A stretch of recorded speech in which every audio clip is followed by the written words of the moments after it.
we know that a war is coming, and there's a real sense of a growing danger that you can't quite define. And that's the thing, that things become more scary when you can't put a name to them. And that's what it is in this film. We know it's Voldemort, but we don't know when it's going to happen, or how it's going to happen, or what form it will take.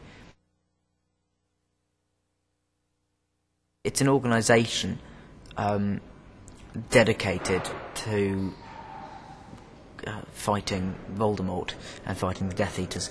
And Dumbledore founded it. In the books, Dumbledore founded it about 15, 16 years before our story. And what it means to Harry is not only a chance to fight back, and I mean, he's not in the Order, but I think he sort of thinks of himself as being very much part of it, because so many of his friends are in it.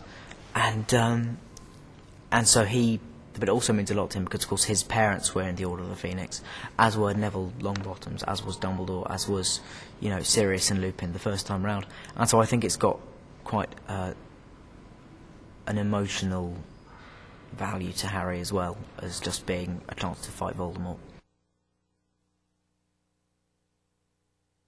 We formed the DA, which can stand for Defence Association, or Dumbledore's Army, whichever way you sort of want to.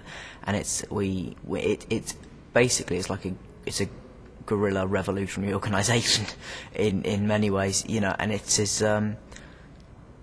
Harry who is the teacher, using the knowledge that he has gained over the last sort of 5 years to try and train up as many other people and teach them how to fight if they are called upon to do it. Because the way he looks at it is that there is a war coming. Voldemort is back. He knows that. Whether other people want to accept it or not is irrelevant. He knows there is a war coming, and so he knows that if the Ministry doesn't teach us, if Hogwarts isn't teaching us what we need to know, we won't stand a chance in the war to come. And so he's saying,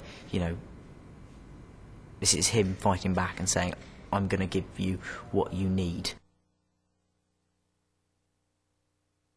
That's sort of always been the worry for Harry, because ever since the first film, when the Hat said, you should be in Slytherin, he's been sort of thinking, well, I've obviously got that potential for evil inside me. That's what that must mean.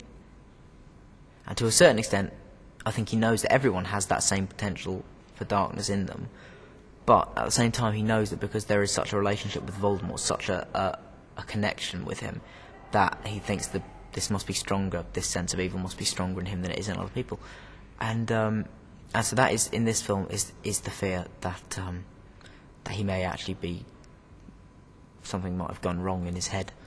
But I think Sirius is the person who really helps him through that, in that situation. He basically says it's not, it's our choices. That's what defines, our choices are what defines us as being good or bad.